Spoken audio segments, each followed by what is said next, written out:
Hello guys, kumusta pong muli sa inyong lahat? Lalong-lalo po sa aking mga viewers at sa aking mga followers. Guys, maglulod po muli ako ng color ng Bentley. May color code siya guys, order ng customer straight prime lang. Kasi po was over po ito.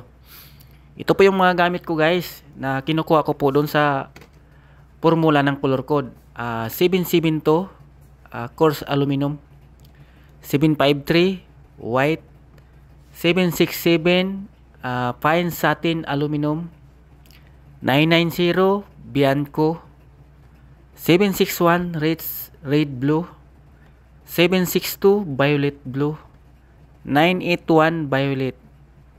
Guys, yan lang po yung mga ginamit ko guys nga mga toner na galing po sa color code. May yung customer po nagdala ng sample, kaya lang sabi ko kung was over naman, street computer na lang natin dito sa color code na dala mo. Ngayon, para pag sakaling magkaroon po ng damage ulit, street computer na lang natin para hindi na tayo mahirapang mag-adjust. Nakonbinsi naman guys, kaya ito in-street ko lang yung prime. Inong nahalo ko na, tingin-tingnan niya, ay maganda naman daw yung kulay. Na convince ko po. Kaya ngayon, order niya guys, 1 galon. Ang laman po ng 1 galon, 3 litro at kalahati.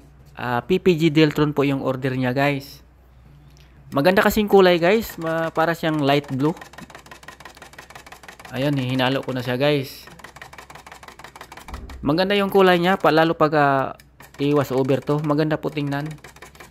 Bagay na bagay po dun sa Bentley na iwawas over niya. Ito guys, hahaluin na po natin ng maigi hanggang mahalo siya.